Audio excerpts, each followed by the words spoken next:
Shalom, selamat pagi. Kita berjumpa kembali dalam renungan harian untuk memberikan semangat baru dan inspirasi di dalam kita beraktivitas. Sebelumnya mari kita satukan hati, kita berdoa.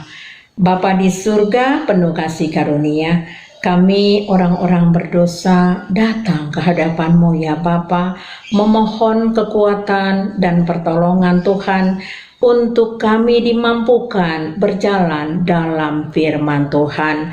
Bukalah setiap hati kami untuk terus merindukan kehadiran Tuhan, dan biarlah firman Tuhan pada hari ini mengubah kami menjadi orang-orang yang setia dan taat kepada Tuhan.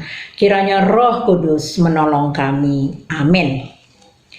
Firman Tuhan sebagai renungan kita pagi hari ini diambil dari kitab 1 Korintus 15 ayat 43. Ditaburkan dalam kehinaan, dibangkitkan dalam kemuliaan. Ditaburkan dalam kelemahan, dibangkitkan dalam kekuatan. Demikian firman Tuhan. Bapak Ibu jemaat yang dikasihi Tuhan Yesus Kristus, firman Tuhan hari ini mengajarkan tentang kebangkitan Yesus Kristus, juga adalah kebangkitan setiap orang-orang percaya. Berawal dari beberapa orang percaya yang sudah berubah imannya karena ajaran-ajaran palsu yang masuk, yang membuat mereka menjadi terganggu, dan kepercayaan mereka tentang kebangkitan membuat mereka ragu-ragu. Rasul Paulus menuliskan surat ini kepada jemaat yang ada di Korintus. Kalau kita melihat dimulai dari ayat 1 sampai seterusnya di pasal 15 ini, dikatakan bahwa Alkitab mencatat bahwa Tuhan Yesus menampakkan dirinya berulang kali selama 40 hari. Ini membuktikan bahwa Yesus sebenarnya bangkit. Maka makna dan esensi kebangkitan Tuhan Yesus di dalam kehidupan kita yang sekarang ini haruslah memiliki dampak yang konkret, dampak yang positif bagi kita, juga bagi sesama kita, dan bagi kemuliaan nama Tuhan Yesus Kristus. Di dalam Yohanes 11 ayat 25 menjelaskan, jawab Yesus, "Akulah kebangkitan dan hidup. Barang siapa percaya kepadaku, ia akan hidup walaupun ia sudah mati." Kita perhatikan di sini Tuhan Yesus memperkenalkan dirinya sebagai kebangkitan dan hidup.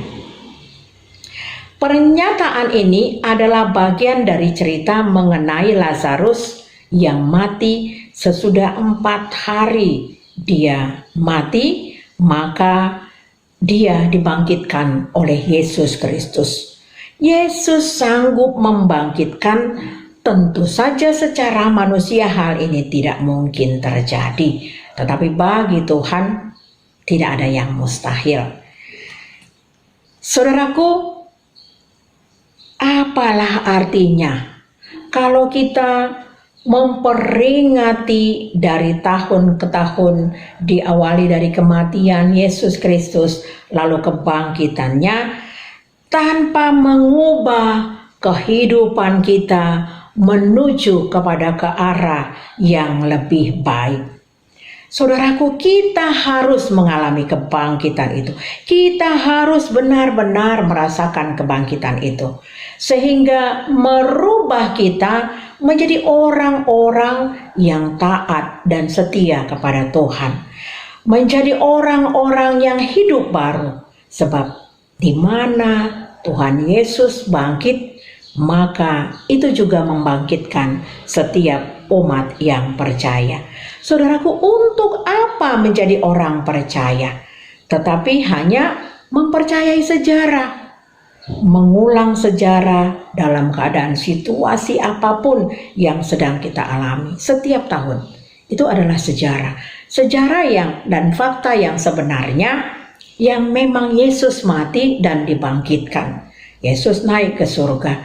Ini adalah sejarah yang berulang-ulang yang terus kita peringati setiap tahun.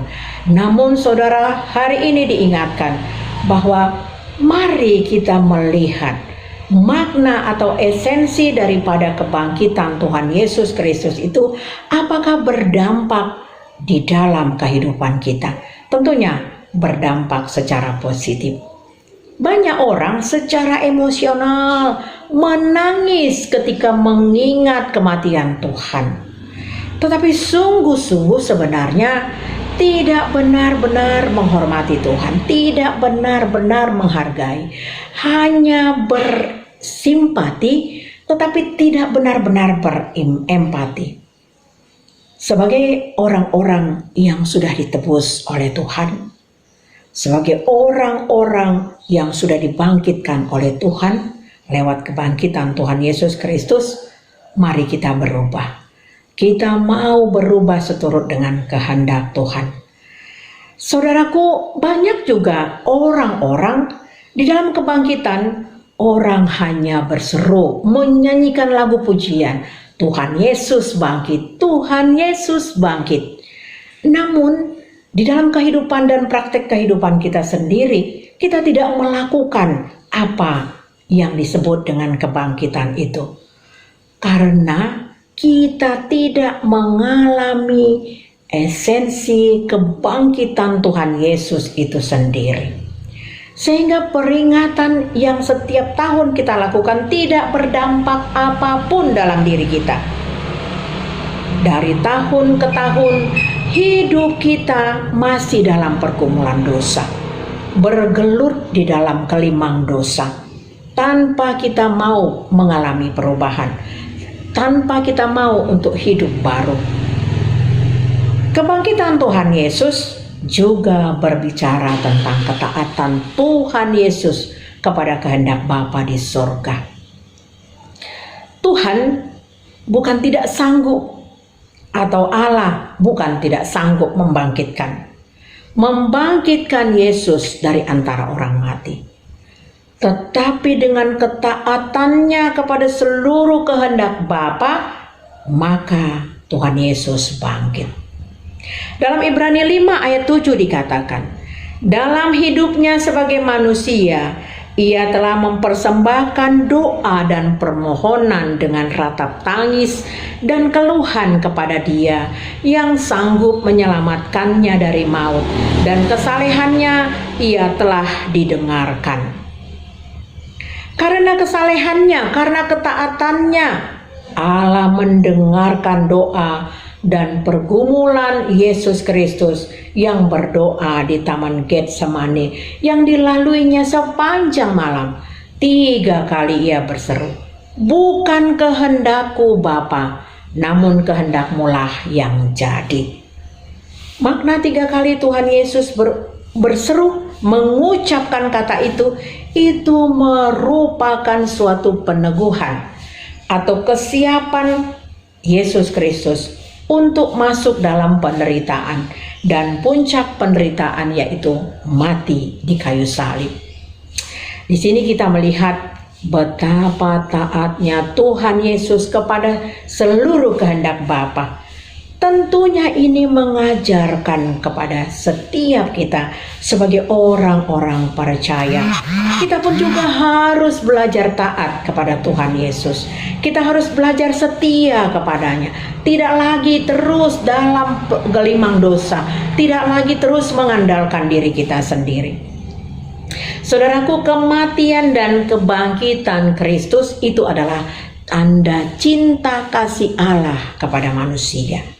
Dengan kebangkitan Kristus, harkat dan martabat manusia terangkat. Manusia adalah teman sekerja Allah untuk merealisasikan keselamatan di dalam dunia ini. Saudaraku, mari kita hidup dalam kemenangan atas dosa, atas maut, atas iblis. Kita tidak lagi mau di dalam kungkungan mereka. Kita tidak mau lagi di dalam kungkungan dosa, di dalam kungkungan maut, dan di dalam kungkungan iblis. Kita mau Roh Kudus masuk ke dalam hati kita, menuntun kita, masuk ke dalam hati kita, mengubah kita menjadi manusia yang setia kepada Yesus Kristus. Jangan lagi mau diperhamba oleh dosa. Mari kita tinggalkan semuanya. Mari kita senantiasa berserah kepada Tuhan, Sang Pemilik alam, juga Sang yang merancang manusia. Kiranya firman hari ini memberikan inspirasi baru bagi kita. Amin. Terima kasih ya Tuhan, kami sudah mendengarkan firman-Mu. Kiranya Tuhan Yesus bangkit, itu membangkitkan juga setiap orang percaya. Jadikanlah kami orang-orang yang terus setia mengikut Yesus, menyangkal diri, memikul salib, mengikut Yesus, agar kehidupan kami kelak boleh bersama-sama Tuhan Yesus di sorga ketika Yesus datang kedua kalinya. Terpuji nama-Mu ya Bapa. Kami berdoa bagi keluarga kami. Berilah kami pengharapan yang tetap setia kepada Yesus dan senantiasa diberkati. Kami dan seisi rumah kami, juga seluruh jemaat-Mu di gereja-gereja manapun ya Bapa. Berkati pelayan-pelayan Tuhan yang setia melayani Tuhan. Berilah kepada mereka roh keberanian dan tetap setia untuk melakukan tugas pelayanan. Berkati seluruh jemaat, berkati bangsa dan negara kami. Berilah kepada kami damai sejahtera yang dari Tuhan, dan terus melakukan perbuatan-perbuatan yang seturut dengan kehendak-Mu. Amin. Kasih karunia dari Tuhan Yesus Kristus dan kasih dari Allah Bapa dan persekutuan dari Roh Kudus kiranya memberkati kita sekalian. Amin. Selamat beraktivitas, Tuhan Yesus memberkati.